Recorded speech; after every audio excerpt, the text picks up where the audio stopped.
తెలంగాణ గడ్డపై కొలువుల కోట్లాట మళ్లీ మొదలైంది. మార్పు వస్తుంది, మన బతుకులు మారతాయని ఆశపడ్డ నిరుద్యోగుల గుండెల్లో కాంగ్రెస్ సర్కార్ వయోపరిమితి బాంబు పేల్చింది. పుస్తకాలతో కుస్తీ పడుతున్న లక్షలాది మంది నిరుద్యోగుల కలలు రేవంత్ రెడ్డి సర్కార్ తీసుకున్న నిర్ణయంతో కళ్ళ ముందే కాలిపోతున్నాయి.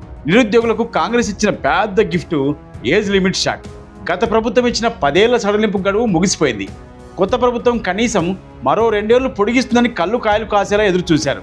గరిష్ట వయోపరిమితిని 34 ఏళ్లకు తగ్గించడంతో వేల మంది అసలు పోటీకే అనర్హులుగా మారిపోనున్నారు. సార్, డిసెంబర్లో గడువు ముగిసింది, వెంటనే పొడిగించండి అని టీజీపీఎస్సీ జనవరిలోనే లేఖ రాశారు. కానీ మార్చి దాటినా సర్కార్లో ఇంతవరకు కదలిక లేదు. నోటిఫికేషన్లు ఇవ్వడం చేతగాక ఇలా వయోపరిమితి నెపంతో అభ్యర్థుల గొంతు కోస్తున్నారా అని నిరుద్యోగ లోకం నిలదీస్తోంది. ఇక అసెంబ్లీ సాక్షిగా సాగుతున్న అంకెల గారడి మరో ఎత్తు.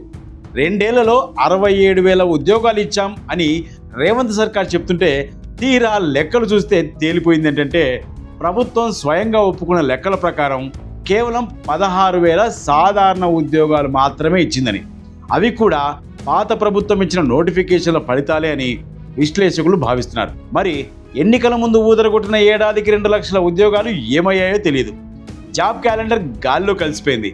హక్కుల కోసం నిరుద్యోగులు ధర్నా చేస్తుంటే వీళ్ళ కళ్ళకు కనబడినట్టే వ్యవహరిస్తున్నారు.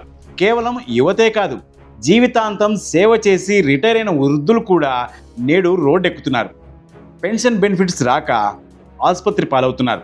ఉస్మానియా ప్రొఫెసర్ అన్సారీ చావు బతుకుల మధ్య కొట్టుమిట్టాడుతున్నాడు. దానికి నిదర్శనమే ఇది. హైకోర్టు చీవాట్లు పెడుతున్నా, ఇదేం మీ సొంత డబ్బు కాదు, వాళ్ళ కష్టార్జితం అని గద్దిస్తున్నా ప్రభుత్వానికి చీమ కుట్టినట్టు కూడా లేదు. రిటైర్మెంట్ ఉద్యోగస్తుల బెనిఫిట్స్ ఇవ్వడానికి కూడా ఖజానా ఖాళీగా ఉంది. ఖజానా ఖాళీ అని సాకులు చెప్పే సర్కార్ గతంలో గ్లోబల్ సమ్మిట్ పబ్లిసిటీ కోసం ఏకంగా 5 కోట్ల పైన ఖర్చు చేసింది. 6 గ్యారంటీలకు నిధులు లేవు, రిటైర్మెంట్ బెనిఫిట్స్కు పైసలు లేవు, కానీ సెల్ఫ్ డబ్బా కొట్టుకోవడానికి మాత్రం కోట్లు కుమ్మరిస్తున్నారు. This is not fair sir, this is not fair. అభివృద్ధి కుంటుపడింది, పెట్టుబడుల ప్రవాహం తగ్గింది. రైతన్నలు, మహిళలు, యువత అందరిలోనూ ఒకటే చర్చ, కాంగ్రెస్ పాలనలో మాకు దక్కిందేంటి అని బహిరంగంగానే సర్కార్ను నిలదీస్తున్నారు. మరి ఈ ప్రశ్నలకు రేవంత్ సర్కార్ సమాధానం చెప్తుందా, లేక కాలయాపనతోనే కాలం గడిపేస్తుందా? మీ అభిప్రాయాన్ని కామెంట్ రూపంలో తెలియజేయండి. మరిన్ని లేటెస్ట్ అప్డేట్స్ కోసం సిటిజన్ పల్స్ను వాచ్ చేయండి.